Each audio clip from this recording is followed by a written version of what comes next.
अगर आप भी लेना चाहते हैं देश दुनिया की तमाम जानकारी तो आज ही सब्सक्राइब करें हमारे चैनल को। साथ ही नीचे दिए बेल आइकन को जरूर दबाएं ताकि हर अपडेट आप तक पहुंच सके।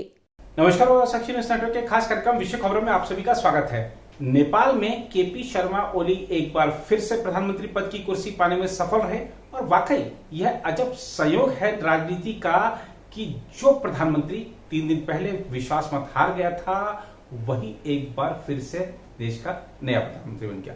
नेपाल की राजनीति में यह संकट ऐसे वक्त में आया है जब देश कोरोना महामारी से बुरी तरह जूझ रहा है, हालात एकदम खराब हैं और अव्यवस्था का आलम चारों तरफ है। ऐसे में जो नेपाल का राजनीतिक संकट है वो देश को और कितना प्रभावित करेगा, आज की इस रिपोर्ट में इस पर चर्चा करेंगे। साथ ही नेपाल के राजनीतिक घटनाक्रम में क्या क्या उठापटक हुई, किस दल ने किसके राजनीतिक गणित को फेल कर दिया, इसकी भी आपको बारीकी के साथ जानकारी देंगे। और अब केपी शर्मा ओली प्रधानमंत्री बन गए हैं, 1 महीने का समय है उनके पास बहुमत साबित करने का, तो क्या वो बहुमत साबित कर पाएंगे? जरा नेपाल की संसद के जो गणित है उसको देखते हुए इस बात को भी समझेंगे। आइए देखते हैं हमारी खास। संसद में विश्वास मत गंवाने के कुछ दिन बाद केपी शर्मा ओली ने शुक्रवार को तीसरी बार नेपाल के प्रधानमंत्री के रूप में शपथ ली। केपी शर्मा ओली को गुरुवार को इस पद पर फिर से नियुक्त किया गया था जब विपक्षी पार्टियां नई सरकार बनाने के लिए संसद में बहुमत हासिल करने में विफल रही थी। राष्ट्रपति विद्या देवी भंडारी ने सीपीएन यूएमएल के अध्यक्ष केपी शर्मा ओली को गुरुवार रात को फिर से प्रधानमंत्री नियुक्त किया था। इससे 3 दिन पहले वह प्रतिनिधि सभा में अहम विश्वास मत हार गए थे। ओली 11 अक्टूबर 2015 से 3 अगस्त 2016 तक और फिर 15 फरवरी 2018 से 13 मई 2021 तक देश के प्रधानमंत्री रह चुके हैं। सदन में सोमवार को ओली के विश्वास मत हार जाने के बाद राष्ट्रपति ने विपक्षी पार्टियों को बहुमत के साथ नई सरकार बनाने के लिए दावा पेश करने के लिहाज से गुरुवार रात 9 बजे तक का समय दिया था, लेकिन गुरुवार तक नेपाली कांग्रेस के अध्यक्ष शेर बहादुर देउवा को अगले प्रधानमंत्री के तौर पर अपनी दावेदारी रखने के लिए सदन में पर्याप्त मत मिलने की उम्मीद थी। उन्हें सीपीएन माओइस्ट सेंटर के अध्यक्ष पुष्प कमल दहल प्रचंड का समर्थन प्राप्त था, लेकिन ओली के साथ अंतिम वक्त में बैठक करने के बाद माधव कुमार नेपाल के रुख बदलने पर देउबा का अगला प्रधानमंत्री बनने का सपना टूट गया।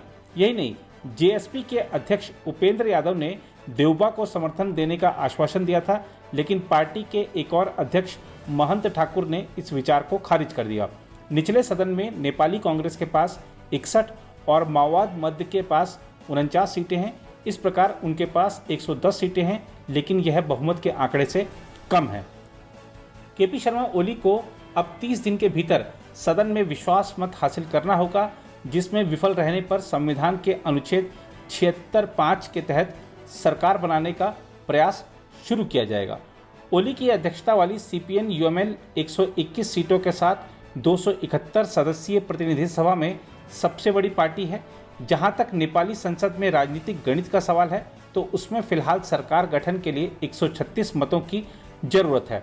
सदन में जेएसपी की 32 सीटें हैं। यदि जेएसपी समर्थन दे देती तो देउबा को प्रधानमंत्री पद के लिए दावा पेश करने का अवसर मिल जाता। यूएमएल के पास 275 सदस्यीय सदन में 121 सीटें हैं। माधव नेपाल के धड़े वाले 28 सांसदों ने कार्यवाहक प्रधानमंत्री केपी शर्मा ओली और माधव के बीच गुरुवार को समझौता होने के बाद अपनी सदस्यता से इस्तीफा नहीं देने का निर्णय लिया। केपी शर्मा ओली ने माधव समेत यूएमएल के 4 नेताओं के खिलाफ कार्रवाई का फैसला वापस लेते हुए उन्हें उनकी मांगे माने जाने का आश्वासन दिया। यदि यूएमएल के सांसद इस्तीफा दे देते तो प्रतिनिधि सभा में सदस्यों की संख्या घटकर 243 रह जाती, जो फिलहाल 271 है। ऐसे में सरकार गठन के लिए केवल 122 मतों की दरकार होती। उधर नई सरकार के गठन को लेकर राजनीतिक दलों के बीच गुरुवार को नेपाल में दिन भर ऊहापोह की स्थिति रही। सीपीएन यूएमएल के माधव कुमार नेपाल झालानाथ खनल धड़े से संबंध रखने वाले सांसद भीम बहादुर रावल ने गतिरोध खत्म करने के लिए मंगलवार को दोनों नेताओं के करीबी सांसदों से नई सरकार का गठन करने के लिए संसद सदस्यता से इस्तीफा देने का आग्रह किया था। भीम बहादुर रावल ने ट्वीट किया था कि ओली की सरकार को गिराने के लिए सभी को संसद सदस्यता से इस्तीफा देना चाहिए। उन्होंने लिखा था, असाधारण समस्याओं के समाधान के लिए असाधारण कदम उठाए जाने की जरूरत होती है।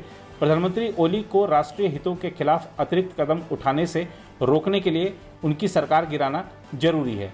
इसके लिए हमें संसद की सदस्यता से इस्तीफा देना चाहिए। राजनीतिक नैतिकता और कानूनी सिद्धांतों के लिहाज से ऐसा करना उचित है, यह उन्होंने अपने ट्वीट में लिखा था। उल्लेखनीय है कि राष्ट्रपति विद्यादेवी भंडारी के निर्देश पर संसद के निचले सदन प्रतिनिधि सभा के आहूत विशेष सत्र में प्रधानमंत्री केपी शर्मा ओली की ओर से पेश विश्वास प्रस्ताव के समर्थन में केवल 93 मत मिले थे, जबकि 124 सदस्यों ने इसके खिलाफ मत दिया था। विश्वास प्रस्ताव के दौरान कुल 232 सदस्यों ने मतदान किया, जिनमें से 15 सदस्य तटस्थ रहे। केपी शर्मा ओली को 275 सदस्यीय प्रतिनिधि सभा में विश्वास मत जीतने के लिए 136 मतों की जरूरत थी, क्योंकि 4 सदस्य इस समय निलंबित हैं। गौरतलब है कि नेपाल कम्युनिस्ट पार्टी माओवादी केंद्र के पुष्प कमल दहल की अगुवाई वाले गुट ने 69 वर्षीय ओली के नेतृत्व वाली सरकार से कुछ ही दिन पहले समर्थन वापस लिया था। केपी शर्मा ओली के विश्वास मत हारने और कार्यवाहक प्रधानमंत्री बनने के कुछ घंटे बाद राष्ट्रपति विद्यादेवी भंडारी ने राजनीतिक दलों से अगले 3 दिनों के भीतर बहुमत की सरकार बनाने का आह्वान किया था, लेकिन कोई पार्टी इसमें सफल नहीं हो सकी। हम आपको बता दें कि नेपाल में राजनीतिक संकट पिछले साल 20 दिसंबर को तब शुरू हुआ जब राष्ट्रपति विद्यादेवी भंडारी ने प्रधानमंत्री केपी शर्मा ओली की अनुशंसा पर संसद को भंग करके 30 अप्रैल और 10 मई को नए सिरे से चुनाव कराने का निर्देश दिया था। ओली ने यह अनुशंसा सत्तारूढ़ कम्युनिस्ट पार्टी में सत्ता को लेकर चल रही खींचतान के बीच की थी। ओली द्वारा संसद भंग करने के फैसले के बाद प्रतिद्वंद्वी प्रचंड के नेतृत्व वाली पार्टी के बड़े धड़े ने प्रदर्शन किया था, जिसके बाद इस साल फरवरी में उच्चतम न्यायालय ने भंग प्रतिनिधि सभा को बहाल कर दिया, जो मध्यावधि चुनाव की तैयारी कर रहे ओली के लिए झटका था। हम आपको बता दें कि केपी शर्मा ओली को चीन का कट्टर समर्थक भी माना जाता है और ये जो वहां पर कुछ चल रहा है, नेपाल की राजनीति पे उठापटक चल रही है, उसके पीछे चीन का भी हाथ माना जाता है, क्योंकि इस तरीके का आरोप लगाया गया है केपी शर्मा ओली पर कि वह चीन की शह पर चल रहे हैं, चीन की शह पर काम कर रहे हैं, चीन के लिए अपने जो राष्ट्र के हितों को नुकसान पहुंचा रहे हैं। तो क्या ये भी एक सवाल है कि केपी शर्मा ओली की जो सत्ता में वापसी हुई है, कहीं उसके पीछे भी चीन तो नहीं?